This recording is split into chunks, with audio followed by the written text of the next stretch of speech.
깊이가 나는 경제 콘텐츠 3프로TV 오늘 아침 라이브 5월 23일 목요일 순서 시작하겠습니다. 반갑습니다. 정프로고요. 오늘 목요일 엔비디아 역시 서프라이즈를 또 보여줍니다. 장 이후에 아마 발표가 좀 된 것 같은데 뭐 예상도 워낙 높았습니다만 예상보다도 더 좋은 실적을 보여줬고요. 심지어 여기다가 주가 뭐 10대 1 분할까지 뭐 발표를 한다고 하죠. 네, 정말 대단한 기업인 것 같습니다. 자, 하여튼 엔비디아가 오늘 우리 시장에도 영향을 좀 많이 주지 않을까 하는 생각을 하는데요. 과연 어떻게 시장이 열릴지는 이따가 오프닝 벨 라이브에서 확인을 해보시면 좋겠고요. 시작 전에 잠깐 영상 나왔던 그 유명 연예인들의 인터뷰 나 키읔 받침입니다. 낙낙. 네, 이렇게 뭔가 이렇게 노크 한다는 그런 얘기죠. 낙낙도 한번 검색해 주시면 감사하겠습니다. 자, 오늘 저희 목요일 순서 먼저 권순우 팀장과 함께 뉴스 살펴보고요. 박병창 이사님 준비하고 계시고 그리고 우리 3프로TV의 또 뛰어난 취재 기자분들이 취재한 내용들 깊이 있게 전해드리도록 하겠습니다. 자, 먼저 그러면 뉴스부터 살펴보죠. 뭐 다른 뉴스가 필요할까 싶긴 한데요. 우리 권순우 팀장님 어서 오십시오. 예, 안녕하세요. 3프로TV 권순우 취재팀장입니다. 네, 반갑습니다. 네. 엔비디아 대단합니다. 대단하죠. 예, 참, 제가 아직 들어가지 않아서 그런지 한번 슬쩍 또 얹어볼까 고민 중입니다. 이렇게 이제 쫙 가다가 한번 살짝 조정 주고 다시 한번 또 가지 않을까. 네. 그 주식은 진짜 모르겠어요. 그래요? 그러니까 엔비디아가 좋은 회사라는 얘기는 진짜 얼마든지 많이 해드릴 수 있는데 그리고 그 전에도 많이 했었고. 네. 근데 정프로님은 뭐 그때 제 얘기 별로 귀 기울여 들으시진 않았겠지만, 뭐죠? 그러니까 엔비디아 AI 반도체가 어떤 부분들이 장점이 있는지에 대한 얘기를 좀 드렸었는데, 네. 그러니까 어제도 그 AI 반도체 하는 분들하고 좀 얘기를 해봤을 때, 좀 너무 비싸거든요. AI 반도체 엔비디아께. 그리고 좀 전기도 되게 많이 쓰고. 그러니까 뭔가 한계가 분명히 보여요. 근데 그거를 대체할 수 있는 제품이 없어요. 그렇죠. 네. 그러니까 없는 정도가 아예 없다는 게 정말 심각하죠. 네. 그러니까 전 세계 모든 사람이 사고 싶은데 대체할 수 있는 상품이 아예 없다. 뭐 이런 부분들은 뭐 엔비디아 주가가 뭐 적절하냐 적절하지 않냐를 떠나서 좀 앞으로도 좀 고민이 많이 필요한 부분인 것 같습니다. 네. 근데 뭐 일단 지수부터 설명을 좀 드리면은 네. 뭐 엔비디아 어닝 서프라이즈 나와서 지수 빠졌습니다. 지수 빠졌습니다. 다우존스 4만 아래로 내려왔고요. 네. 0.5%. 나스닥 마이너스 0.18%. 아, 그래요? S&P 500 마이너스 0.27%. 아직 장 후에 발표했으니까. 근데 그거보다 네. 그 미국 시장 기준으로 오후에 그 FMC 의사록이 발표가 됐는데 의사로. 예, 거기서 뭐 의원들이 뭐 그 긴축이 좀 필요하다고 한다면은 뭐 그런 행동을 할 수도 있다. 그러니까 인플레이션이 안 잡힌다는 거죠. 네. 그래가지고 오히려 금리 인상에 대한 좀 얘기를 좀 했었고 그 1분기 물가 상승률 지표를 보니까 실망스럽다. 목표치를 향해서 그러니까 2%로 내려가는 부분들에 대해서 확신을 얻으려면은 시간이 좀 더 걸릴 것 같다. 이런 얘기가 나오면서 지수 보시면은 그러니까 후반으로 갈 때 이렇게 빠지잖아요. 네. 그러니까 이 부분이 좀 영향을 좀 미쳤습니다. 이사록에서 좀 물가가 잘 안 잡히는 것 같다. 금리 인하 시점 좀 미뤄지는 것 같다. 뭐 요것 때문에 좀 영향을 미쳤고요. 네. 엔비디아 실적 좀 말씀을 드리면은 엔비디아는 컨센서스가 너무 높다는 평가가 좀 있었죠. 그랬죠. 그래갖고 서프라이즈를 내버렸습니다. 너무 높은 컨센서스에 그냥 서프라이즈를 냈는데 매출액은 260억 4천만 달러, 35조 6천억 정도, 주당 순이익은 6.12달러, 그러니까 대충 8천원 정도를 기록을 했는데요. 그 컨센서스는 매출 컨센서스는 246억 5천만 달러 정도 됐습니다. 네. 근데 260억 달러가 나왔기 때문에 그 1년 전과 비교했을 때는 262% 매출액이 올랐고요. 주당 순이익은 그 4.5배가 증가를 했습니다. 그럼 450%죠.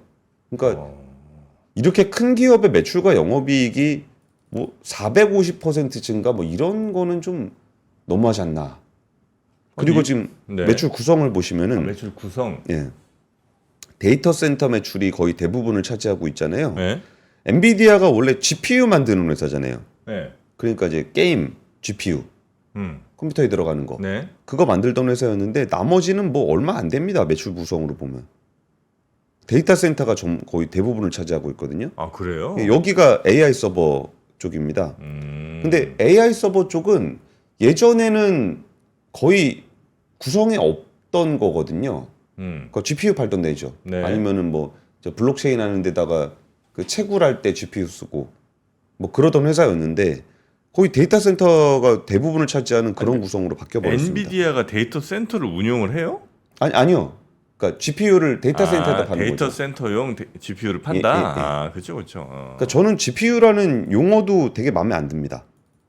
그러니까 GPU. 예, 그래픽 프로세스 유닛이잖아요. 네. 근데 그거 그래픽 하는 데 쓰는 거 아니잖아요. 아, 이제는 예, 예. 그렇죠. 그 용어가 그 예전에 그래픽 할 때 쓰던 거라 GPU라는 용어를 쓰는데 되게 헷갈려요.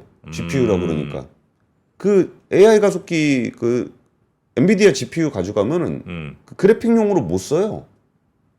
그래요? 예, 그거 그래픽 연결하는 포트도 없고 아, 그냥 AI용으로 쓰는 거거든요. AIPU 이렇게 이제 바꿔야 되나? 그러니까 이름을 뭐 NPU라고 쓰는 데도 있고 뭐 데이터 센터에서 쓴다 그래갖고 DPU라고 쓰기도 하고 네. 뭐 인텔리전스라고 그래갖고 IPU라고 쓰기도 하고 뭐 텐서 코어를 쓴다 그러면 이제 구글 같은 경우는 TPU를 좀 쓰기도 하거든요. 네네. 근데 이 부분이 좀 압도적으로 많은 성장세를 보이고 있다. 그리고 하반기에는 블랙웰이라는 시리즈가 나올 건데 그 블랙웰이라는 시리즈는 뭐냐면 이제 그레이스 호퍼라고 그레이스가 CPU고 호퍼가 GPU거든요.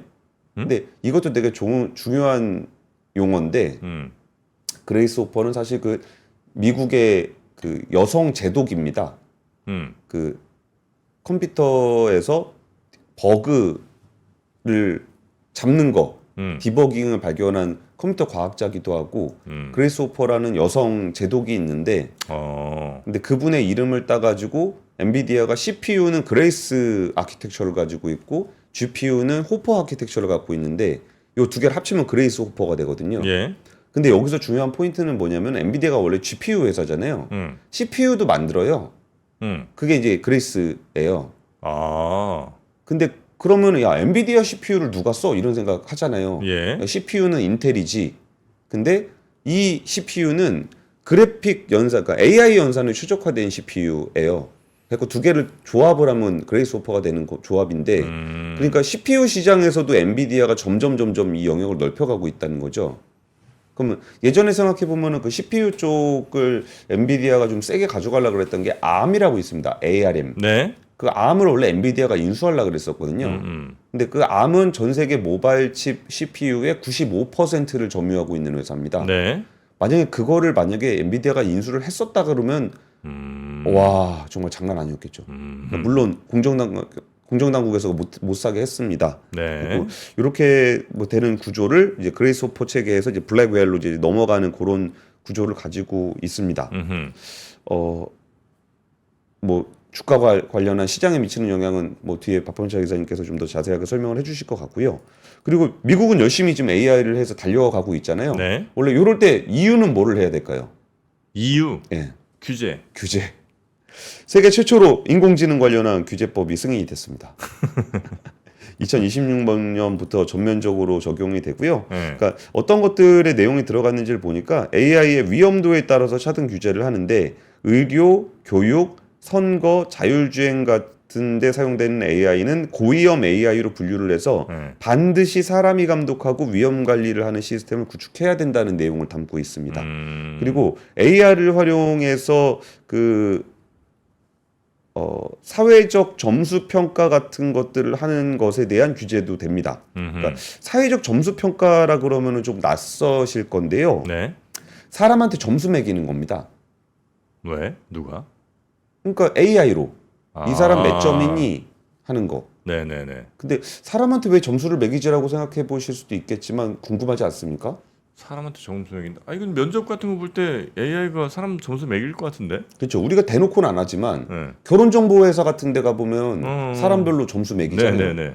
그리고 사내 인사평가 네. 같은 경우도 점수를 매기고 예. 그리고 대출을 할 때 신용평가 그렇죠. 저 사람 네. 어떤 건가 이거를 이제 그 일반 그러니까 특정한 영역에서는 그걸 쓰고 있는데 이거를 AI를 적용하게 되면 이 사람이 평소에 썼던 SNS 글이라든지 뭐 이렇게 다양한 그 사람에 대한 데이터들을 수집을 해가지고 점수를 매길 수가 있어요. 네. 그거를 이제 소셜 스코어링이라 그러는데 이거 생각보다 되게 탐나는 기술입니다. 우리 사람에 대해서 되게 알고 싶잖아요. 네. 그래서 좀 평가 좀 받고 싶고 예. 우리 소개팅 나가기 전에 그 사람 어떤 사람인지 알고 싶고 네. 그러면 되게 소셜 스코어링 되게 하고 싶거든요. 하고 싶지. 예, 근데 AI는 그거를 그 사람에 대한 데이터 다 긁어다 해줄 수 있거든요. 할 수 있죠.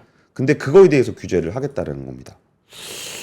그걸 규제하겠다고요? 왜냐하면 너무나 뻔하게 차별이 이루어질 거 아니에요. 아니 그럼 그 차별 그러니까 점수가 다른 거에 대해서 우리가 편견을 갖지 않게 하는 게 중요하지. 안 가지실 거예요? 저요? 예. 아니 뭐 아예 없진 않겠지만 그거조차 나쁜 건가? 예를 들어서 누구는 뭐 성적이 엄청 좋아. 또 어떤 애는 성적이 반토막이야. 그러면 나는 걔한테 성적이 인간의 품성을 아니 평가하는 그러니까 저는 전문가요? 그 성적 좋은 애한테 아 그래 쟤는 열심히 뭘 했겠거니. 나는 이른바 편견을 가질 수 있죠. 비록 성적이지만. 공부를 열심히 한 거지 네. 취미 생활을 열심히 했을 수도 있지 않습니까? 그러니까 나는 공부를 열심히 했다고 판단한다고. 아니 그러니까 그런 판단조차 못하게 한다고요. 아니요. 소셜 스코어링은 AI가 그 수집하는 거죠. 그거를. 그러니까 AI가 그거 하면 네. 안 된다고? 예. 와 그래요? 근데 정프로님 그거 되게 예민한 주제입니다. 그러니까 윤리적으로도 굉장히 예민한 주제인 게 뭐 예를 들면 저런 거 있어요. 이거는 AI가 하는 게 아니라 신용평가만 보더라도 네. 그러니까 신용평가라는 건 이 사람이 돈을 얼마나 잘 갚을까에 대한 기준이잖아요. 그러니까 이거는 정말 순수하게 그 사람에 대한 뭐가 아니라 이 네. 사람이 얼마나 잘 돈을 갚을 것인지에 대한 거라 거기에 이제 다양한 데이터들을 넣어가지고 그 이런 사람들이 돈을 잘 갚더라 라는 것들에 대한 통계적인 분석을 통해서 네. 그럼 이 사람에 대한 신용평가를 하는 거잖아요. 그렇죠. 예전에 우리나라 은행에서 거기에 학벌을 넣은 적이 있습니다. 네. 그러니까 대학교 어디 나왔는지에 따라서 네. 돈을 잘 갚냐 안 갚냐를 넣어보니까 네. 얼추 학벌 순위대로 맞더라. 네. 근데 물론 그거 반영은 안 했습니다. 네. 그 사회적으로 난리가 났었어요. 대학 어디 나왔느냐에 따라서 대출 이자가 달라진다. 아니 이게 핵심 뭐냐면 그런 평가를 사람이 하는 건 괜찮고 AI가 하는 건 안 되냐는 거예요. 그렇죠. AI가 하면 안 그러니까 되죠. 그러면 나는 이건 좀 뭐 공평시 못한 것 같은데. 그러니까 사람이 하는 일을 기계가 조금 더 편하게 해주는 거 아니에요? 그 선을 좀 넘을 수 있을 것 같아요. 뭐 예를 들어서 와. 제가 정프로님의 네. 뒷조사를 하고 다닌다. 예? 뭐 요거 정도는 뭐 제가 뒷조사 해봐야 얼마나 하겠어요. 네. 근데 AI가 네. 정말 지금까지 예전에 그 싸이월드 하셨던 그런 데이터까지 다 긁어가지고 예. 정프로님에 대해서 뒷조사를 한다. 아. 그렇게 따지면 기계 자체를 인정하지 말아야지. 예를 들어서 사람이 일일이 바느질하던 거를 기계가 갑자기 한순간에 탁 해버려갖고 뭐 일자리도 날아가고 얼마나 아. 비인간적이야. 제조 기업과는 다르죠. 다른가? 예. 아니 그럼 뭐 컴퓨터 프로그램도 다 만들지 말아요. 어도브 포토샵으로 막 사람이 원래 2년간 그릴 그림을 막 이틀에 만들어 버려. 그리고 또 들어간 내용 중에 요것도 한번 생각해 보시죠. 인터넷이나 CCTV를 통해서 얼굴 이미지를 무작위로 수집해 데이터베이스를 구축하는 행위. 얼굴 예. 인식을 해서. 그러니까 CCTV 다 찍어가지고 네. 사람마다 얼굴 다 찍어가지고 네. 그거 가지고 데이터베이스 AI로 분석하는 거죠. AI로 분석한다. 예, 예. 그리고 실제 사람의 외모와 목소리를 닮은 생성형 AI로 만든 이미지와 소리에 대해서는 AI가 만든 것을 명확하게 밝혀야 된다. 이런 것들. 그러니까 안면인식 AI 하면 편하잖아요. 그럼 지나가다가 뭐 CCTV 찍어가지고 아 누구 좀 범인 잡으려 그럴 때 그 사람 얼굴 딱 집어넣으면 이 사람 여기 지나갔는데 다 잡아내면 편하죠. 그러니까 이게 저는 이제 기본적으로 원칙적으로 문제인지 아니면 정도의 문제인지를 좀 구분할 필요가 있다. 예, 예. 첫 번째. 그래서 사람이 하는 것과 AI가 하는 것이 사실상 크게 차이는 없지만 정도가 너무 지금 현재 사람이 하는 것보다 많이 앞서가니 그러니 문제다라고 한다면 뭐 그거는 뭐 저는 조금 인정을 할 수 있겠어요. 근데 AI가 하는 거고 사람이 하는 거니까 사람이 하는 건 괜찮고 AI가 하는 거니까 문제다는 건 조금 저는 그건 이제 좀 그 인정하기 부분은 어렵고. 저도 동의합니다. 네. 그래서 그 정도가 좀 지나치다는 거죠. 정도가 좀 많이 문제다. 그러니까 예를 들어서 그냥 뭐 사람이 지나가다 사람 얼굴 보고 기억하는 거는 괜찮잖아요. 네. 근데 그거를 AI가 그냥 CCTV 다 데이터 긁어가지고 네. 내가 가는 동선의 모든 동선들을 다 파악하고 있다. 음. 그런 일들을 그러니까 중국에서 주로 하죠. 네네. 그러니까 그 정도의 문제라면 그때부터는 이걸로 인한 이익과 손해를 우리가 구분할 필요는 좀 있을 것 같아요. 그러니까 이걸로 통해서 얻을 수 있는 게 많을 거 아니에요. 예를 들면 말씀하신 그런 사람 얼굴 인식하는 거, 그걸 통해서 수많은 범죄를 만약에 줄인다는 어떤 장점이 있을 수 있고, 또 개인의 프라이버시가 좀 침해되는 단점이 있을 수 있는데, 우리는 이미 서울 같은 경우만 하더라도 하루에 아침에 나와서 밤에 집에 퇴근할 때까지 평균 400몇 번을 찍힌다고 하는 그런 나라인데 CCTV에 과연 우리에게 프라이버시 지켜야 될 그 정도의 프라이버시가 남아 있는 건지도 잘 엄청 모르겠어요. 남아 있죠. 우리가 남아 있어요? 근데 그걸 400개를 찍었다 그래서 그거를 다 분석하지 않잖아요. 분석하진 않지만 언제든 우리의 삶은 누군가가 계속 보고 있는 거잖아요. 아니죠. 아니에요? 예. 아니 그러니까 알겠습니다. 그거를 네. 예를 들어서 정 프로님이 어디 돌아다녔는지를 그 네. 데이터가 있다고 하더라도 네. 그걸 분석하는 게 불가능해요. 다 하지 않나? 진짜 엄청나게 노력을 해야죠. 근데 그런가요? AI는 그냥 뚝딱뚝딱 하면 바로 할 수 있거든요. 네네네. 이거는 전 세계적으로 안 받아들여지고 있는 부분이에요. 그러니까 중국 정도가 그걸 합니다. 네네네. 진짜 독재국가, 권위주의 국가들이. 하여튼 뭐 영국도 굉장히 그 CCTV 많은 나라 중에 하나죠, 그죠? 네. 근데 여튼 오늘 이 뉴스 조금 길어졌네요. 자, 여러분도 요거는 이제 앞으로도 계속해서 이슈가 아마 첨예하게 계속 갈릴 엄청 첨예할 겁니다. 이슈니까 여러분도 잘 한번 생각을 해보시고 한번 여러분의 판단도 잘. 그리고서 무슨 얘기 나왔냐면 네. 이 얘기 너무 길게 하려고 그런 건 아니었는데 어제 그 이혜진 네이버 GIO가 그 AI 관련한 포럼에서 국가 안전한 기술 발전을 위해 각 지역 문화와 가치를 존중하는 AI 모델이 필요하다라는 얘기를 했어요. 어떤 AI 모델? 그러니까 각 지역 문화와 가치를 존중하는 네. AI 모델. 이게 어떤 의미냐면은 그 네이버 같은 경우는 네. 한국어 학습을 잘하는 AI를 만드는 건데 이거를 이른바 소버린 AI라고 불러요. 소버린? 예. 네. 국가나 지역 단위로 하는 건데 예를 들어 중동 같은 경우는 중동 모델, 네. 한국 같은 경우는 한국 모델. 근데 미국 같은 경우는 미국 모델이 아닙니다. 왜냐면은 미국은 이거는 초거대 모델에서 그냥 번역을 하면 되는 문제이기 때문에 네. 이게 언어가 뭐가 중요하냐. 그래서 전 세계를 통합한 AI를 만들고자 해요.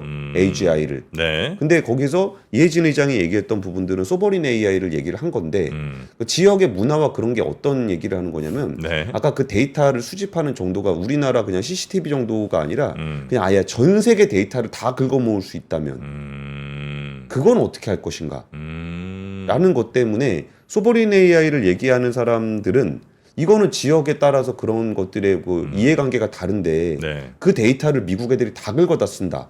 혹은 우리가 모든 질문을 미국 AI가 만든 것에다가 물어본다. 네. 그럼 그 답이 뭐 인공지능이 답을 하면은 그 미국 인공지능이 답을 하는 게 전 세계 사람들의 답이 되어야 하는가.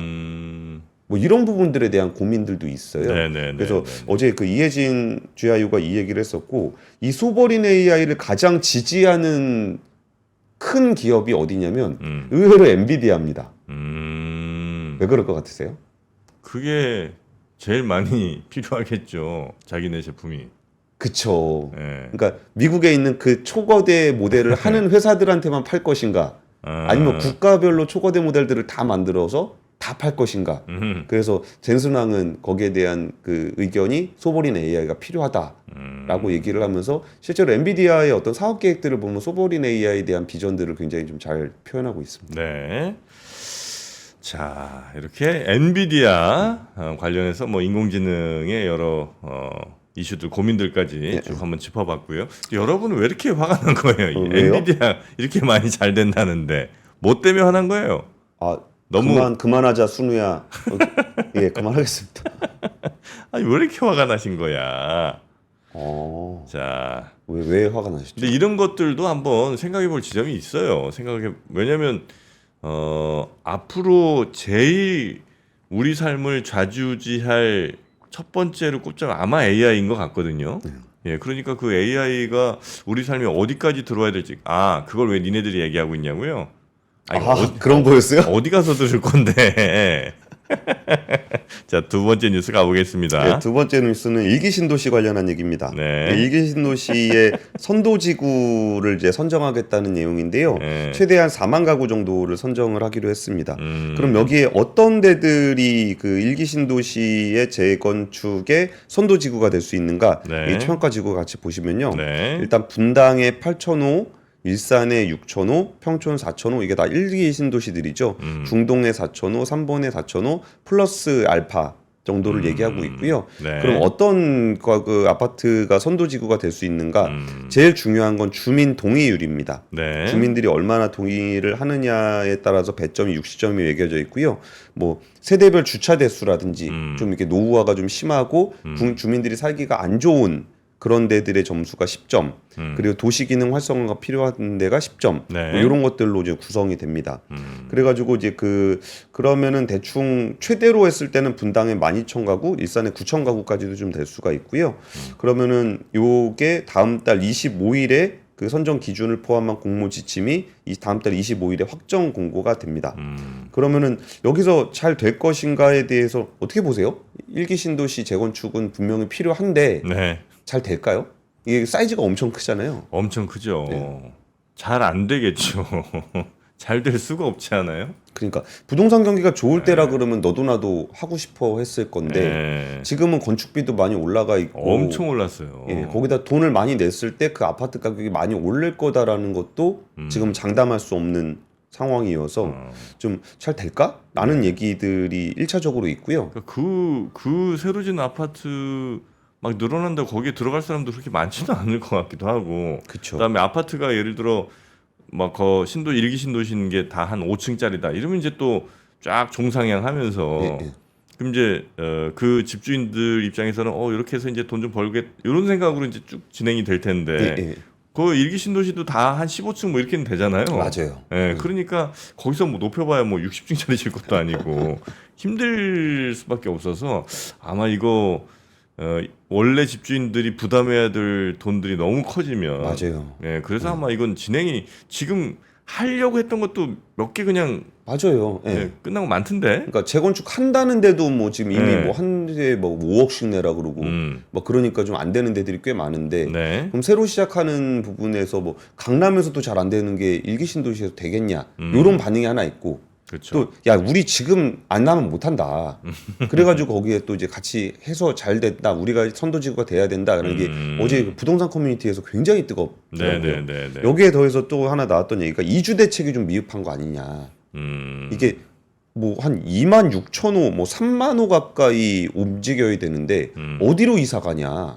그러니까 이사 갈 때가 만만치가 않죠. 예, 근데 그 부분에 대해서 그러니까 일단 국토부에서는 도와는 주겠지만 그거에 대한 책임은 지자체가 하는 거다라는 얘기를 해서 야, 그 지자체에서는 그러지 말고 국토부가 좀 많이 도와주셔야 될 것 같은데요. 뭐 이런 얘기들이 좀 나오고 있어요. 네. 그래서 이주 대책까지도 좀 고민을 해봐야 될 것 같습니다. 네, 부동산 관련 뉴스 좀 전해드렸고요. 아직까지 여러분의 분노가 식지 않으신 것 같은데 아 그래요? 네, 자꾸 이런 식이면 저 엔비디아 들어갑니다. 엔비디아 오늘 밤에 근데 매수 들어가는 수가 있습니다. 그 화를 내시는 맥락은 어떤 맥락이에요? 모르겠어요. 표현이 그런데 실제 마음도 그런지는 모르겠습니다만 이런 것도 AI로 분석하면 얼마나 좋아.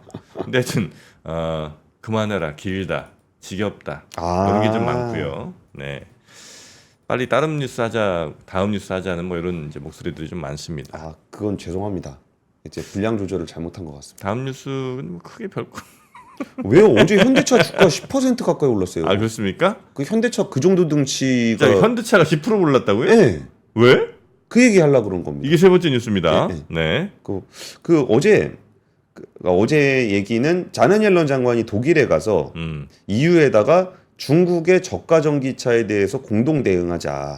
미국과 EU가 전략적이고 일치된 방향으로 대응하지 않으면 우리 기업은 물론 전 세계 기업의 생존이 위험할 수 있다라고 얘기했습니다. 네. 그거에 앞서서 미국은 중국 전기차에 대해서 100% 관세를 매기기로 했잖아요.